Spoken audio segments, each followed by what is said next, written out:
truck has been out of commission again. It's been gone for like a week. I think, yeah, it's been gone a week. So hopefully it's good to go. It's a good sign.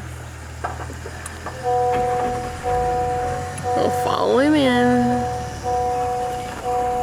Meet you down there. What was the damage? $402. What all you had to have done? Huh? What all did you have to have done to it? Slave clutch and slave master cylinder. And the labor was $225. He had to modify a bunch of stuff. Said they quit making parts. The truck was old, and he had to get a newer model and modify it to get it to fit the thing. All right, well, great. So we're back on the road again. So I learned something about my cameras. This is the Canon C100. This is my main shooter on a wedding day. I got two of them, and I got them in 2016 when I graduated from high school. And I've learned something about them today, actually last night. I looked it up today. So on these cameras, it has what's called an hour meter. And essentially it tells you, I'm not sure if it's how many hours you have recorded or if it's how many hours you have had the camera on. I'm not sure.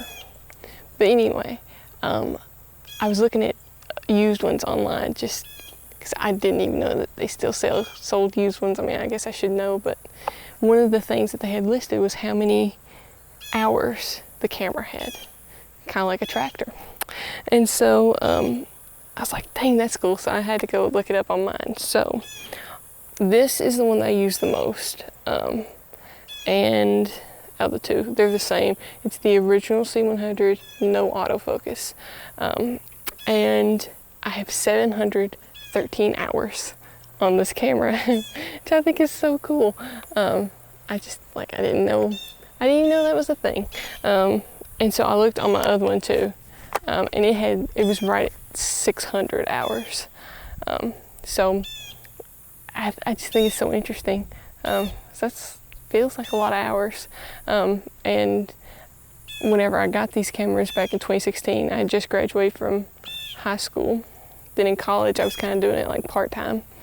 And then in 2020 is when I went full-time. So I shot lots of things. And these cameras in particular have shot lots of things.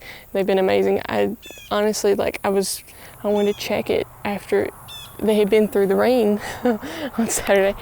These are still functioning, and they're fantastic. And gosh, they're just such great cameras. It just goes to show that you don't need the newest camera. You don't need the camera with all the features. This camera shoots 1080p, max frame rate of 30 frames per second. I shoot at 24 always.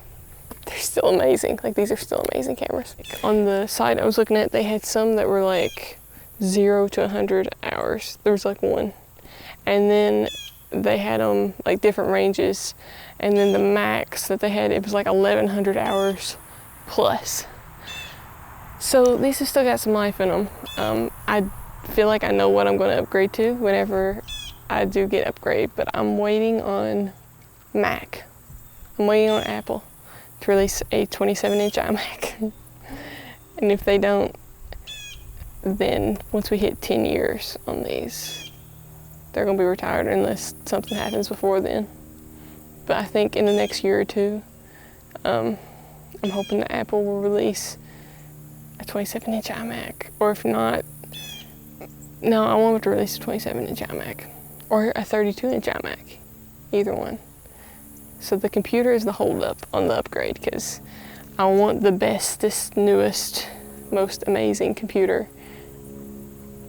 And the thing is, everything's got to be upgraded, because when I upgrade, I'm going to be shooting 4K, and I don't want to make proxies. And so yeah, that's the holdup on the upgrade. But at this point, I feel good at any point. If the computer gets released, the cameras are out. The cameras I want are out. And so I feel good about upgrading whenever that time comes. And I know that, I feel like I've got my money's worth out of this. This has been a fantastic camera. But anyway, so yeah, 700 hours on this one, 600 on the other. It looks like we might finally get some tennis in this week. I'm hoping. hopefully today we'll get some tennis in. And it's raining.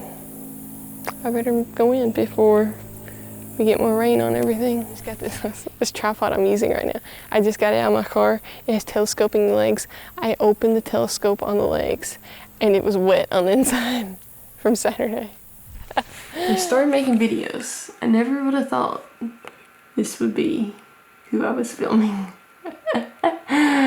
But I kind of love it. So this is the most expensive vinyl I've ever bought. But it's special. And if it's got Emmylou's name on it, I got to buy it. It's just the rule. Emmylou is promoting it, it must be mine. This is a repressing of Luxury Liner. And it's really fancy, whatever it is. Cut from the original analog master tapes. It's got extra books and stuff inside of it too. Very fancy. This is a 50th anniversary pressing of Brutus Angel by Graham Parsons, and it's also really fancy. And oh yeah, includes exclusive insert with a note from Polly Parsons and insights from Emmylou. Oh, and oh yeah, these are the ones that have the numbers on them. I think that the numbers are underneath here, but it tells me like what number of. Now this one, I actually have an original 1977 version of this one, but this one I don't have. This one I would say would be pretty rare to find. So anyway, things have been purchased.